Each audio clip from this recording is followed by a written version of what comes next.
Okay guys, it's Swiss Moist Dilani Python Dinada Sana. You're welcome to this session. Actually, in this session, we are going to learn how you can transfer files from Windows to Linux and from Linux to Windows without using any command.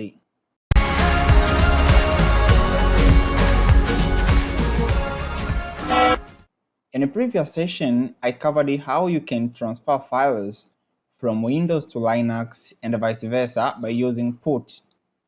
Actually, the session was command based. As a matter of fact, I know sometimes commands become too complicated and usually takes time. Okay, that's why I've tried out to prepare a special content for you on how you can transfer files without using commands. When I speak about files, I mean also folders, okay, because folder is just a collection of files. So I'm not good on talking too much. Let us go to the hands-on.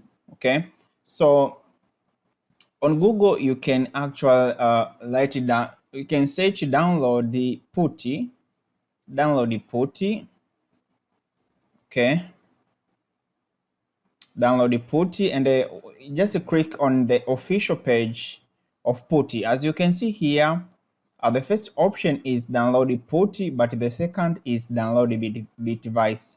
Okay, so your option should be this one. Okay, so you click here download it will actually take you here.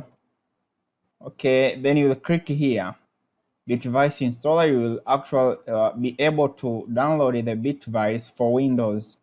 I think the size is only 25.8 MB, of which I think it is affordable for you, right? So that's cool. I'll actually not cover how to download, actually how to install Bitdevice, but I've just shown you where you can actually download Bitdevice. After successful installation of Bitdevice, you just open. It will come like this. Okay, you can see these are the options. Okay, you should want to reset. No, so reset profile, new profile, save body profile. But as I've told you that by default, when you install Bitdevice, it will open. This will actually be your default. Okay, so after that, what you can actually do here is on the section of host, you need to put your IP address. Okay, so I'll put my IP address, and this is actually a private IP. Okay, that's why I don't need it to hide this IP. Okay, after that, the default port is 2022. Okay, and the username, my username, okay, to the server. So replace it with your username. After that, you click login. You can choose an option, accept and save, accept for this connection.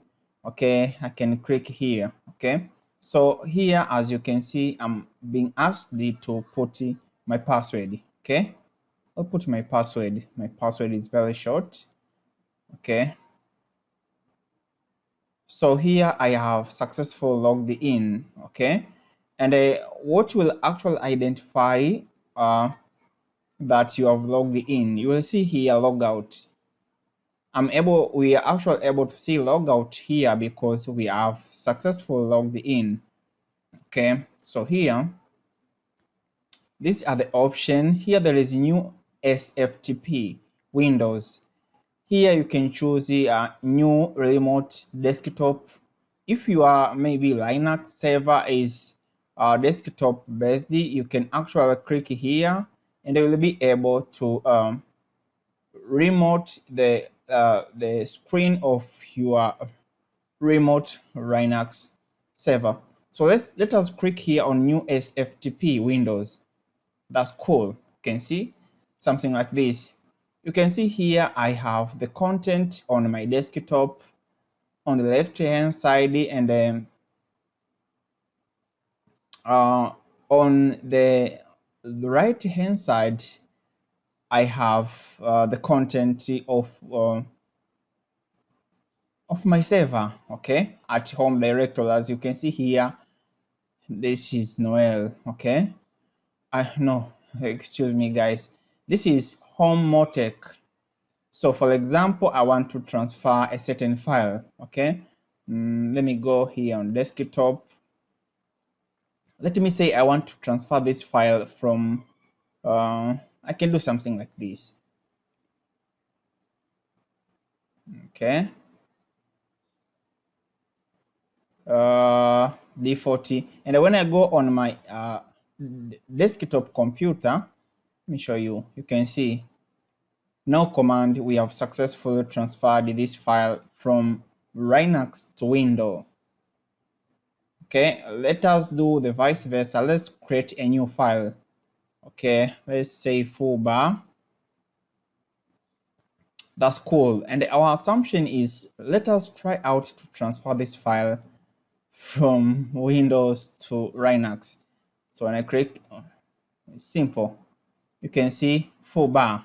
And this is actual Home Motec desktop. And when I go here to my server, okay, I'll put my password. As I've told you, no command.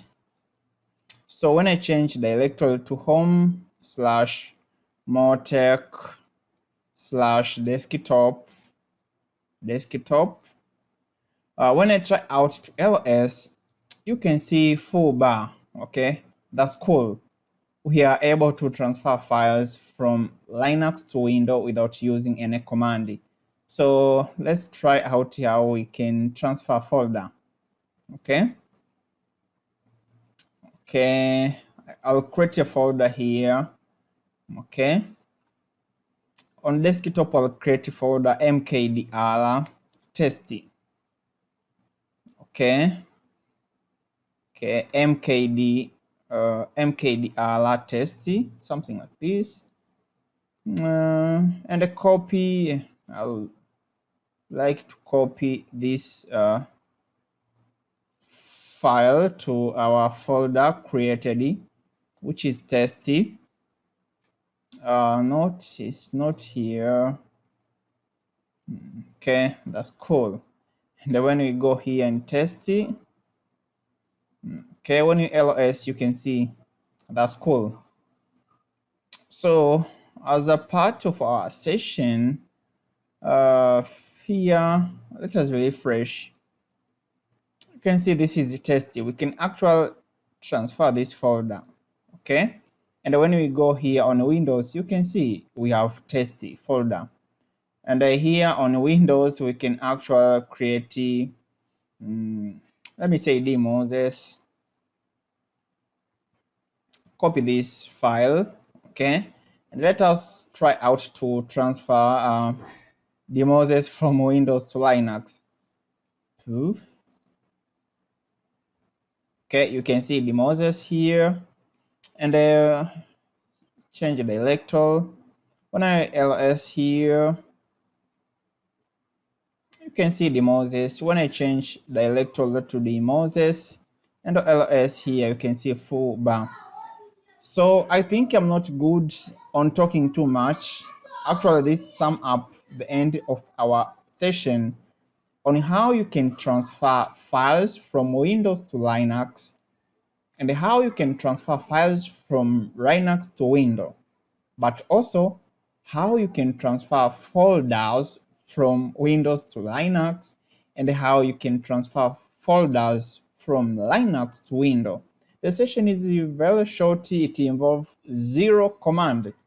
I know most of you guys, you actually run away when it comes to Linux command, possible because you are not system admin and so on, but this is one of the simplest way to transfer files, which is 0 command. I think you have found something helpful from this session, and if that's true, put comment to show up your appreciation to the session, okay? Your comment, your like will be most appreciated. Don't forget to like, put comment, share, and subscribe.